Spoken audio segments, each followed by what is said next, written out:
La société Hongxing SARL, située au numéro 11/B, première rue Limété, opère dans la clandestinité et l'illégalité la plus totale, ce, depuis sa création en 2012. Aucun service de l'État, à l'occurrence la DGI, l'OCC, les ministères de la Santé et la DGDA, n'est présent ici.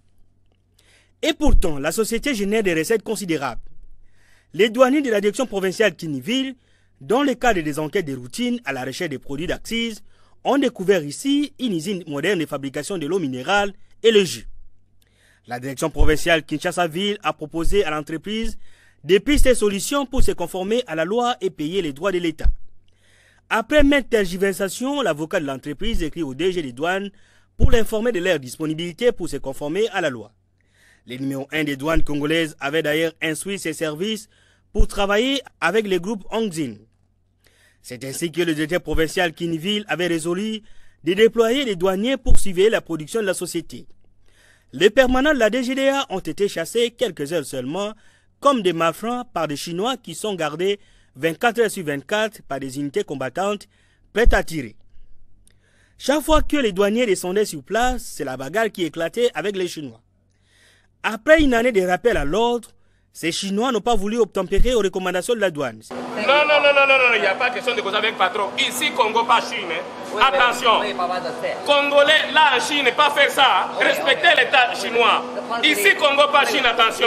Pas qu'elle soit appelée patron. Patron, ici, c'est l'État congolais. C'est pas chinois. C'est pourquoi le directeur provincial de la DGDA Kiniville Pacifique Ntaboué a dépêché une équipe de douaniers appuyée par les éléments de l'inspection de la police nationale congolaise ville de Kinshasa pour sceller l'entreprise et ramener les Chinois à la table des négociations. Il est 7 heures quand ces éléments de la brigade douanière et la police nationale assiègent l'immeuble abritant le groupe Hongxing SARL. Un imposant immeuble de 4 étages encore en construction. Un véritable labyrinthe à quelques mètres du boulevard Lumumba. Derrière ces rideaux métalliques, c'est la caverne d'Alibaba où tout y est. Les activités économiques sont menées sans la moindre présence de services étatiques. La société produit et commercialise des bouteilles d'eau minérale et de jus, produits dont la taxation relève du droit d'accise. Cependant, la DGDA ne reconnaît nullement l'existence de cette société faute des autorisations d'ouverture. Des machines géantes de la dernière technologie produisent 24 heures sur 24 des bouteilles d'eau marque Beni et ses jus très sollicités et prisés par les enfants.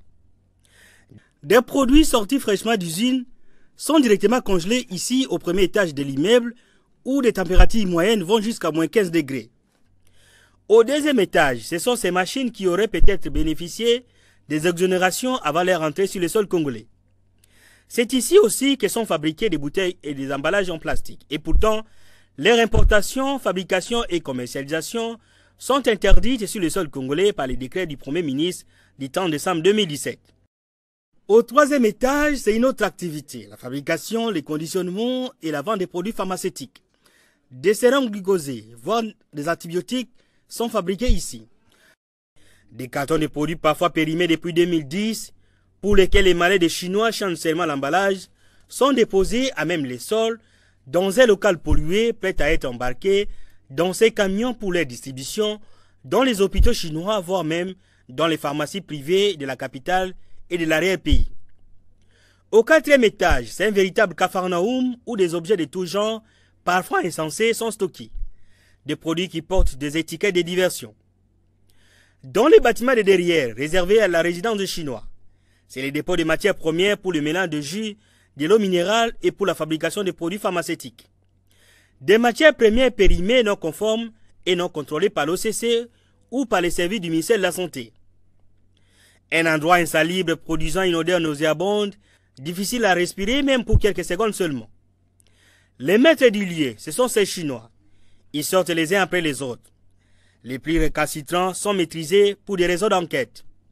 Des douaniers de la direction provinciale Kinshasa-Ville passent au peigne fin, étage après étage, local après local, à la recherche des indices probants